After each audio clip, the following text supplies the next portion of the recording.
बरं, आता तुम्ही मगासपासून खूप छान बोलतात, तुमच्याकडनं सगळ्या आठवणी आपण ऐकल्या, प्रवास ऐकला तुमचा सगळा. आता तुमच्याबद्दल या प्रत्येकाच्या मनात काही भावना आहेत, बघूया, जाणून घेऊया त्यांच्याकडनं काही कोणाला बोलायचं असेल तर. आणि ही सुरुवात बहिणींपासून. सॉरी. मोठी बहीण ही माझी खरी गुरुच आहे. तिने मला अनेक चांगले सल्ले दिले. तिने स्वतः लग्नानंतर BA पास केलं. त्याने इन्स्पायर होऊन मी पण माझ्या लग्नानंतर माझी मुलगी SSCला असताना मी पण BAची परीक्षा दिली. अरे वा. त्यामुळे माझी बहीण ही माझ्यासाठी गुरु आहेत.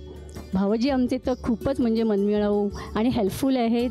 मला ज्यावेळेला फर्स्ट क्लास मिळाला त्यावेळेला रुपाली कॉलेजमध्ये मला ॲडमिशन पाहिजे होती, पण आमची परिस्थिती म्हणजे अशी जेमतेमच असल्यामुळे त्यांनी मला ग्रँट रोडला त्यांच्या ओळखीने कोणाकडनं तरी स्कॉलरशिप मिळवून दिली.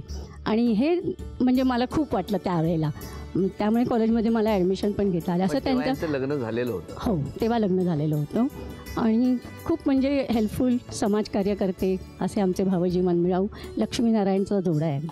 आईबाबांबद्दल बोलायचं मुलांनी म्हणजे त्याची तारीफ करण्याची म्हणजे आमची पात्रता नसते कधी, तरी मी त्यांच्याबद्दल सांगू शकतो की लहानपणी योग्य संस्कार त्यांनी केले आमच्यावरती. प्रेम केलं, पण ते प्रेम असं ओतू द्यायला एवढं नाही केलं, ते शिस्तीचं प्रेम होतं. त्यामुळे आम्हाला एक वळण लागलं. ॲक्च्युली ही माझी मावशी आहे, मोठी मावशी, आणि मी ह्यांची मुलगी आहे. पण माझं 22 वर्षापूर्वी कन्यादान त्या दोघांनी केलं आहे. तर मी 2 आईवडिलांच्या मायेच्या छत्राखाली आहे. आणि तसं म्हटलं तर काका पहिल्यापासूनच मला मुलीसारखंच प्रेम करतात. इतकं फिरवायचे आम्हाला. सकाळी 8 वाजता रविवारी यायचे, चला चला चला चला चला. आम्ही झोपलेलो असायचो अगदी आरामात, आणि हे आम्हाला फिरायला घेऊन जायचे. टेम्पोत टाकलं आम्हाला आणि चला, किंवा गाडीत टाकलं आम्हाला, चला कर्जतला चला, असं म्हणजे असं सगळं ते करायचे. आणि त्यांनी आम्हाला खूप प्रेम दिलं आणि अजूनही प्रेम करतात ते आमच्यावर. मी मोठी सून रुचिरा. आई बाबा म्हटल्यावर फक्त आई आणि बाबाच, बाकी काहीच नाही. अतिशय प्रेम दिलेलं आहे आम्हाला. आईनी तर मुलांपेक्षाही जास्त केलं आहे. म्हणजे 40वा वाढदिवस होता तेव्हा हिऱ्याचं मंगळसूत्र वगैरे पण दिलं आम्हाला दोघींना. खूप बस एवढं. नमस्कार, मी मोठा नातू भूपेश. तसं म्हणायला गेलं ना तर आजी आजोबांना सगळ्यात कूल असे आहेत. म्हणजे असं ना मी काही शेअर करू शकतो आजीबरोबर किंवा आजोबांबरोबर. आणि म्हणजे आता आजोबा, आता तुम्ही बघाल त्यांना असं वाटेल की एकदम ट्रेडिशनल असं फूड वगैरे लागतं. नाही, मी 2 वर्षाचा होतो ते मला तिथे विटीला घेऊन जायचे. किती पण महाग असं देतो हे बर्गर. कळतंय तुझी बर्गर सारखी झाली. या गमती जमती हसत खेळत सुरू असलेल्या या गप्पा. त्याचबरोबर मी एक अक्षर देणार, त्या अक्षरावरून तुम्ही गाणं म्हणायचं, त्याच्या शेवटच्या अक्षरावरून तुम्ही गाणं म्हणायचं.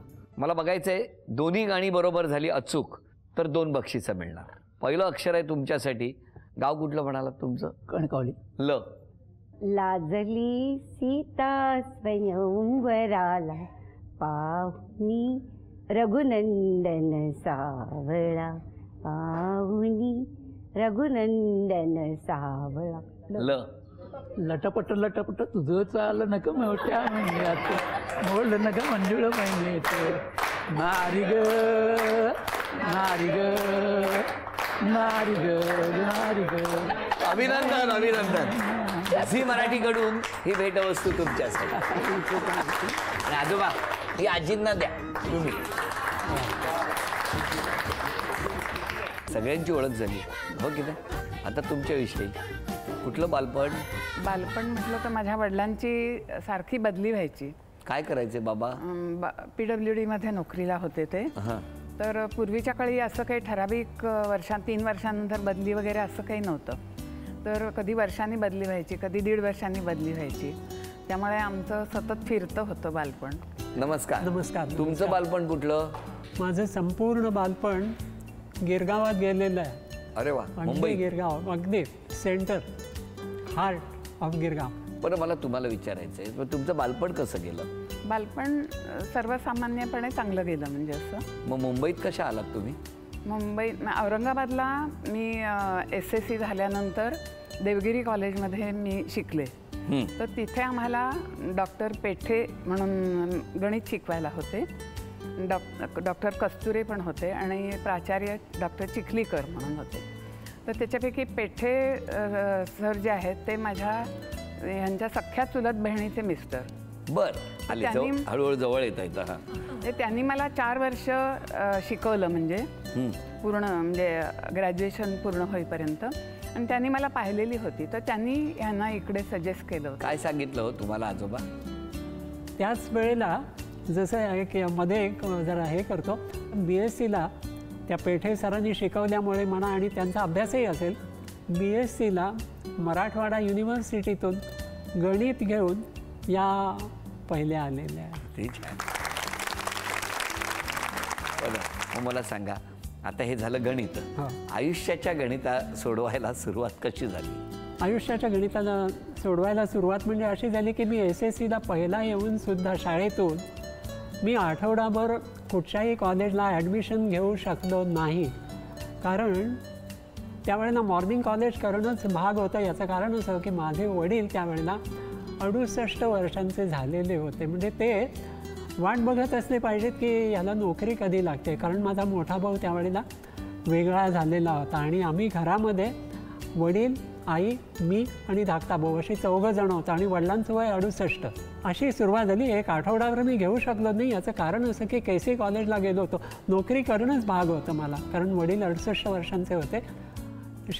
कॉलेजमध्ये विचारून आलो तर 175 रुपये फी आणि 175 रुपये तुम्हाला सायन्सला ॲडमिशन घ्यायची असेल तर कॉशन मनी, लॅबमधलं काही तोडलं फोडलं वगैरे तर म्हणून तर 350 रुपये घेऊन या तुम्ही. तर मी आई आणि बाबांना वडिलांना सांगायला आलो की एवढे पाहिजे आहेत तिथे, तर किती आहेत आपल्याकडे? ते जेमतेम आमच्याकडे घरामध्ये फक्त 110 रुपये काहीतरी होते. बरं, त्यावेळेला सेविंग्सची लोकांना सवयही लागलेली नव्हती इतक्या ह्याच्यापूर्वी आणि वडिलांचं सेविंग्जही नव्हतं तसं. त्याच्यामुळे मी 8-10 दिवस झाले ॲडमिशन घेतलीच नव्हती. मग मी गेलो, दुसरीकडून पैसे उभे केले. मी 3 विषयातून पहिला आलो होतो. त्याचे 160 रुपये झालेले होते, ते घेतले घरातून. म्हणजे एका टर्मची फी झाली. दुसरीकडून काढले 175 रुपये. काढले नाहीतच, मी मला आर्ट्सलाच द्या म्हटलं. हे पैसे घ्या, 150 रुपये 160 रुपये फॉर्मचे होते. मग मी आर्ट्सला ॲडमिशन घेतली.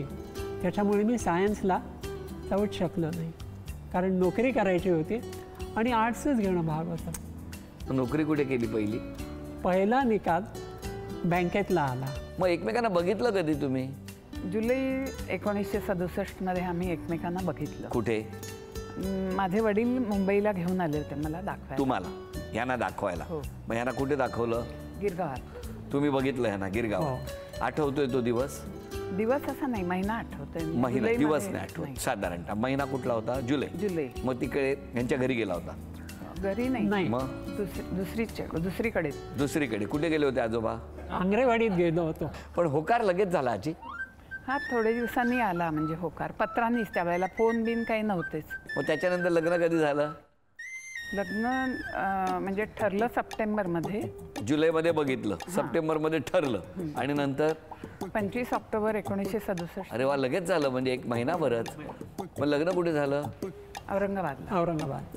तुम्ही तिकडे गेले होते? यांच्या वाड्यात. काय सांगताय? यांचा वाडा म्हणजे आम्ही भाडेकरू होतो फक्त. हो. यांचा वाडा म्हणजे यांचा मालकीचा नव्हता. किती खरेपणा आहे ना दडलेला सगळा तो प्रामाणिकपणा. हो, मालकीचा नाही. आज इतक्या वर्षांनी, नाहीतर दुसऱ्यांनी कोणीतरी सांगितलं असतं वाडा आहे, पण नाही आमचा नाही. हो, त्याच्यात तो खरेपणा. भाडेकरू होते. बरं, मग दोघेही लग्न झाल्यानंतर मुंबईतच आले मग थेट?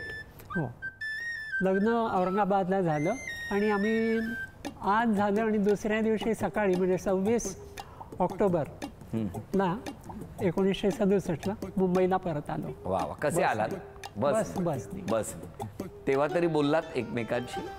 अर्थात जुजबीच ओळख होती तशी. तेवढेच काही प्रश्न. आता तुला उतरायचं आहे का, चहा प्यायचा आहे का, एवढंच. चहा दिला नाही? उतरायचंय का, चहा प्यायचंय का, एवढं विचारलं, दिला नाही. ह्या कधी रागावतात? ह्या शेवटी कुटुंबामध्ये काही ना काय थोडंफार होतं. नाही, तुमच्या एका ह्या एवढ्यातच बरंच काही दडलेलं होतं. आजोबांच्या मैत्रिणींची नावं लिहा. हायस्कूलची मैत्रिणी, शाळेतल्या मैत्रिणी, अशी कोण असेल तिचं नाव लिहा. बिंदास लिहा. बिंदास लिहा. या घरी मग